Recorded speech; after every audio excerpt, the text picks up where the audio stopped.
Chapter 3, the Son of God, alias Jesus Barabbas. Let us consider once again the reason the synoptic authors adduce for the death sentence meted out to Jesus, his having declared himself Son of God. This formulation at this point is not free from the suspicion of being but a mere pretext contrived in order to turn the Roman's responsibility for the sentence into a Jewish one. Here too we can identify an important sort of censorship used by the authors, for the reluctance of those who never explained certain questions and maintained a sort of conspiracy of silence. To do so becomes very significant. Practically, we now must wonder what terms the high priest would have employed in the Aramaic idiom that was spoken in Palestine at that time to ask Jesus whether he was the Son of God, in order to trap him and charge him with blasphemy, according to the synoptic version, of course. Now then, everybody knows that the name of God could absolutely not be pronounced by the Jews, as to do so was and still is a substantial sacrilege. Nobody but the high priest on the Day of Atonement could pronounce the name Yahweh. Therefore, every time there was the necessity of addressing God or referring to Him, the Jews substituted terms like Adonai, Eloah, Supreme, Lord, Father, and so on. Just the last one, Father, which in Aramaic is Abba, was the most commonly spoken by Jesus, and it is commonly used in the Gospel text. We can inspect these sentences. And he said, Abba, Father, all things are possible unto thee, from the Gospel according to Mark.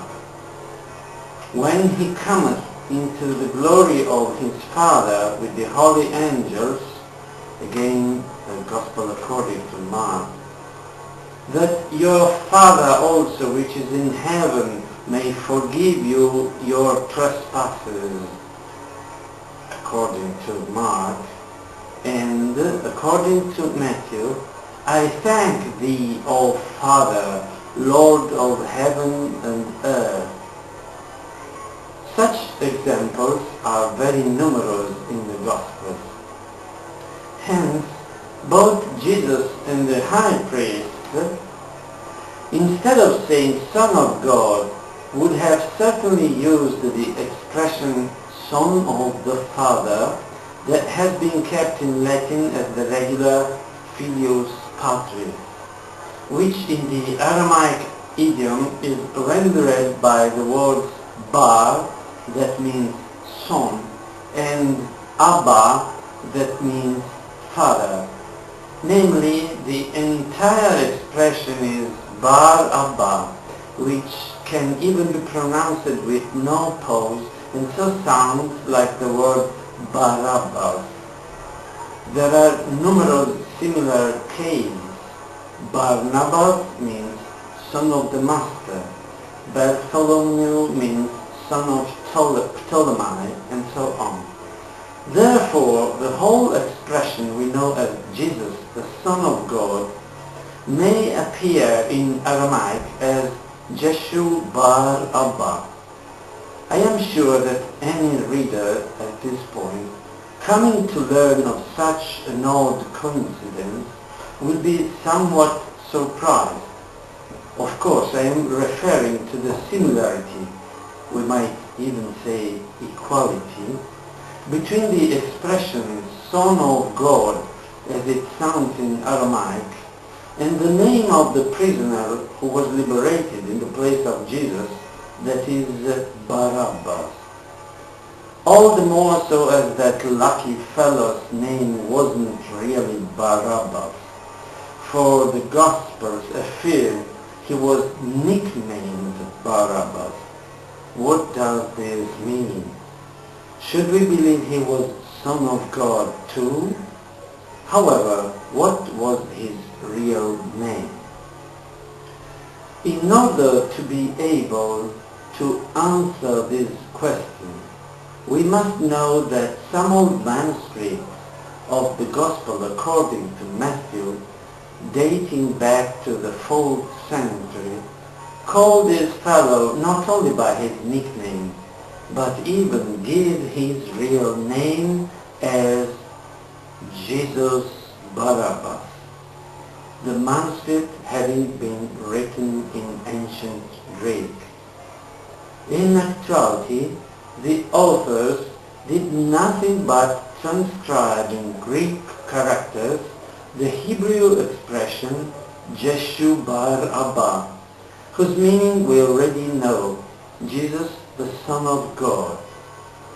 Let all those who are reluctant to believe this see the Novum Testamentum Graece et Latine by Augustinus Merck, edited in 1933 by the Instituto Biblico Pontificio, page 101, where the sentence that is commonly rendered, "And they had then a notable prisoner called Barabbas," Matthew 27:16, is written this way: "And they had then a notable prisoner, Jesus called Barabbas."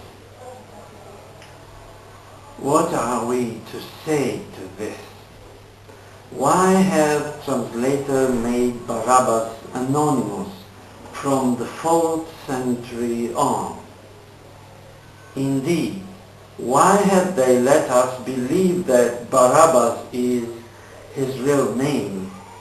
What the deuce is hidden behind the curious circumstance that during the action brought by the Romans, 2 persons were brought into the presence of Pilate, Jesus the Son of God, that is Jeshu Bar Abba, who was sentenced to death, and Jesus Barabbas, that is exactly the same, who was liberated. Why the Christians have always been kept in the dark about the fact that the Aramaic Barabbas is not a name, but the equivalent of the modern expression Son of God. As we can see, the subject begins to raise some curious enigmas. Even so, among the many questions we cannot answer, one on the contrary, it appears we can. We can be sure the gospel narration of Christ's passion has been censored, as it is full of literary tricks contrived on purpose so as to thoroughly distort some important aspects of the historical truth about the way Jesus was arrested, tried, sentenced, and executed, and about the reasons why all of these things happened. Please, do not think there is some conjuring trick lurking behind what we have said so far, based on plays upon words, because if such word plays really do exist, it is not we who are to blame, but those who wrote the Gospels, or in any case retouched them later. Chapter 4. The historical fate. Jews sentenced Jesus, but the Romans execute him. Some other important indications which turn out badly for the historicity of the gospel narration of Jesus' passion concerned the traditional explanation of the presumed necessity of the Jews having consigned Jesus into Pilate's hands. Usually it is said that the Jews had no right to execute any death sentence. How has it been possible to affirm such a blunder? The same Gospels show it is but a botched trick, for we know that 1.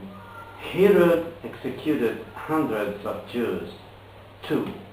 The famous adulteress who was about to be stoned by the Jews survived thanks to Jesus, who said, "He that is without sin among you, let him cast the first stone at her."